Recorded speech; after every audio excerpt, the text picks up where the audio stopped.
Seahawks, and thank you for once again joining us for another Student Live. As always, if you have any questions or comments, you can feel free to place them right down below. And if you can, go ahead and take a minute to share this stream with somebody in your social network who you feel could benefit from today's segment. So today we are continuing our brand new series, introducing you all to our Board of Trustees. So let's go ahead and meet today's special guest.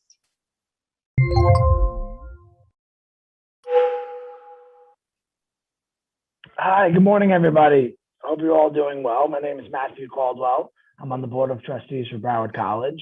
I'm also the team president and CEO of the Florida Panthers hockey team and the BB&T Center, their arena. So in that capacity, I oversee everything that happens at the arena here in Sunrise. So on the hockey side, overseeing the team and hopefully it's success, which we are doing well this season. And on the arena side, we run everything that comes through here: concerts, Disney on Ice shows, Broward College graduations we've had. So all that reports up to myself. Very happy to be here.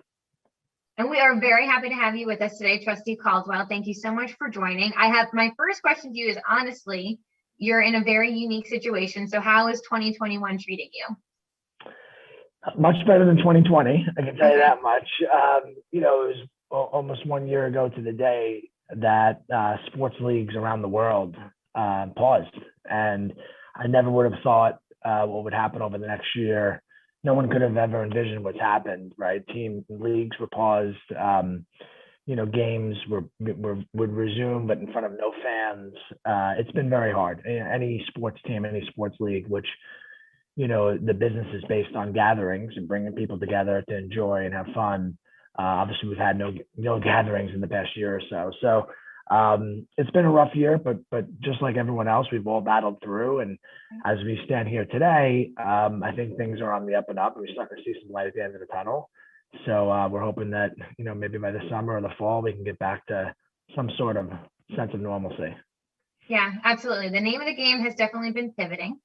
Yes. This past year. So I'm sure that's been no different for you all, I'm sure. So that's probably going to play a huge piece into, obviously, you storytelling about your journey as well. But to date, can you tell us a little bit about how you really discovered your passion in life? Yeah, it's a good question. I think a lot of us growing up, not to speak for all of you, but, people tell you follow your dreams, follow your passion. And we have certain hobbies, we have interests, we sit in a class, we hear something like, wow, that sounds really interesting. But it's a much more complicated question than it seems. You may think you love hockey, right? And then you're practicing all day and night and, on the weekend, and finally you say, no, I don't know if I'm having so much fun. Maybe I don't want to be an NHL hockey player. So I think it's something that's kind of hard to find. I think for me, what I've always followed is, where am I at in my life? How can I be the best that I can be at this particular, subject matter or career point? So, being in high school, I just try to focus on getting your great grades, right? My parents told me, do well in school, you have open up opportunities. So with that led to an opportunity to go to West Point, and I didn't have any military background in my family, but I said to myself, okay, maybe this is my passion, but even if it's not, it will open up some opportunities for me. So I went into the military and loved it, enjoyed it. But after about 5 years, said to myself, okay, I've served my country. I just don't know if I want to do this my whole life. So went back to graduate school and got some advanced training in business and started to work on Wall Street. So I was in finance, did well there, but again, didn't think that was my passion. And then finally, got involved in sports, but on the business side of sports. I've always been a fan growing up. I've played, but nothing too high of a level. And then that's how I kind of centered around, what did I want to do for the rest of my career? And, I don't think it wasn't like at 10 years old or 20 years old or in college, I said I want to be sports business executive, but I followed certain paths and worked as hard as I could in each one of those. And then pivoted, as you mentioned before, where I thought, my true gut and passion would lie. So I'm very happy to have found it now. That's so awesome. And it's funny because West Point, obviously, I would assume for a lot of students, that's a very unique college experience. So Yeah. is there anything from your time there that really stood out to you that was like a meaningful memory? Yeah. So yeah, very unique for those who haven't heard of West Point. It's a military college. So on top of academics, there's a lot of discipline, military training. You don't have the summers off. You go into boot camp and field training. So it's an intense environment. I think the memory that popped out to me was graduating. It was nice to get through it. It took me four tough years, but at my graduation, we had the opportunity to have the president at the time, President George Bush, come and speak to our class. And this was right after 9/11. So 9/11 was in September of my senior year, and he came and told all of us that we would be the first class to graduate, into the war. And it was scary, it was intimidating, but it was like, wow, this is what I've trained for 4 years. So sitting in the stands with all my family members there, it was very powerful. Looking back now is a good memory. It was a great experience for me, but at the time it was very eye-opening. Oh yeah, I'm sure, absolutely. But I mean, going to, like you said, a college or university that's dedicated to military service, I'm sure that was really awesome to see a head of our country come over and Yeah, speak to you all. yeah, definitely. No, it was inspiring. You feel special, and you put a lot of hard work into the academy, and to have the commander in chief come and speak to you and directly and encourage you for the rest of your career was nice. It was great. It felt like it was all worth it. So then, aside from President Bush, are there anybody else in your life who's kind of served also in that inspirational capacity, whether it was just your college experience or really for your career? Yeah, I'd have to say my parents. I've been really, really blessed to have two parents. They did separate when I was young, but they both played great roles in my life. I'd start with my father, who is a very blue collar, I would say, old school New Yorker type. Grew up, born and raised in Brooklyn, was a New York City cop, great pride in the city and great pride in his career. And, he would do anything for his kids. We didn't have the most money. We didn't have the nicest house on the block, but he always made sure that we were taken care of, that we had opportunity. He pushed us to work hard. He was a little crazy, which was great, like in a fun way. He'd sneak us into Yankee games. He'd, get us into movie theaters. Whatever we could do to kind of hustle and have fun and enjoy, our childhood. There's a lot of great stories about him. And then my mom, really kept it all together, dealing with, this barrel of a man who was intense and kind of like the star of the show. She was always making sure that we were happy and we had opportunity in school, and helping us with our homework, encouraging us to go to school. Neither of my parents went to college, but they put all four of us through school. So they've been very inspirational in my life, and I'm now that I have a daughter, I'm trying to be just like them. That's so awesome. So technically, like I said, so you and your siblings are your first generation then. So that was Yes. must have been a pretty powerful experience. Yeah. First generation. I'm the youngest of four, so I watched my three siblings go through college, and so you had some examples. That was good. Exactly. Yeah, exactly. Yeah. So I was very blessed. I had great parents who encouraged college, and then I had three siblings that showed me the way. I didn't exactly pick a normal college route, but I went, an academy in a school with great academics, but also great leadership training. So I'm very blessed. And so technically you never left the college environment, because now you serve as a trustee for one. So what actually led you to BC? Yeah, Broward College has got a great reputation locally, and the Florida Panthers, we pride ourselves in being in the community. Sports teams obviously have to win games. They have to, be exciting for their fans.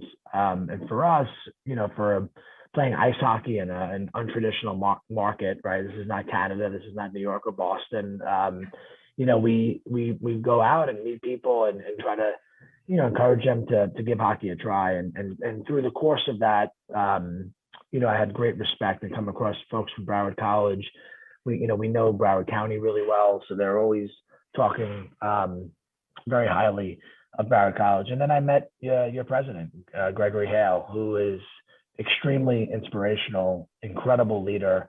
I've met him at Broward Workshop, Broward County meetings, other things that we do in the community. He's always out there promoting the school and fighting for all the students to get jobs and great opportunities. So I was just so inspired by this leader who had taken on the college. And when I was approached about joining the board, to me it was a no-brainer. It was a great school with a great leader, and I met the management team and some of the students, and it's been great. Good. I'm glad to hear your experience has been awesome so far. I mean, our college, like you said, we're very much ingrained. Last year, we just celebrated our 60th anniversary. So we're very dedicated to serving our community. So what would you say kind of makes our organizations, our mission and our vision and our values so powerful to you? Yeah. So what pops out of me is the dedication and the standard of excellence that President Hale and his team always talks about, and then always trying to innovate. Those two things are vital to any organization, whether it's a college, whether it's a business, whether it's a nonprofit. When I was in the Army, we always set a very high level of excellence, and anything below that, we would keep each other in line. And that's something that I've tried to instill here with the team. The Panthers were not a team with a lot of success before our owner purchased the team, but we've come in with a mentality of we've had a lot of success in our lives, and we're trying to impart that onto the franchise, and anything less than victory is unacceptable. And I see that in all of you. I've been to a number of your graduations. The excitement and the energy in the crowd when students come on stage is awesome, and I love seeing the job opportunities that you're all able to land. And there's a lot of pride in the school that I've watched, and I think it comes from a commitment to excellence. And the innovation part is also really, really important, because if you stand still, you're just going to get complacent, right? And you have to attack things from different angles. I think sometimes in academia, people get set in their ways and used to things, doing things traditionally. But what I've seen from President Hale and his management team and the student body is you're always looking at trying to do things differently. So I've been most impressed with that. Yeah, absolutely. Innovation is actually one of our core values. And so I 100%, I've seen in my 7 years so much positive change from our leadership team, and just that, like you said, that constant drive of the spirit of excellence and wanting to continually improve. So yeah, that's something I share with you in terms of love of BC. So yeah, perfect. Good. Glad to hear. Of course. So I know a lot of our students, I'm sure, are curious. They've heard a little bit about your journey, but you've had such a wealth of experiences. Do you have any career advice for them in terms of specifically like things you learned throughout your professional experiences? Yeah. This is a lot of things, usually from failing at something I learned. So I think I'd start there. Like, failure is okay. I think like in this day and age, I find we're always trying to encourage our children, our friends, and like everyone's a winner, everyone gets a trophy, that mentality. For me, I think it's, if you're not failing, you're not trying hard enough. You're not trying to, reach levels. I can't tell you, you can read my resume, and I'm always talking about the positive things.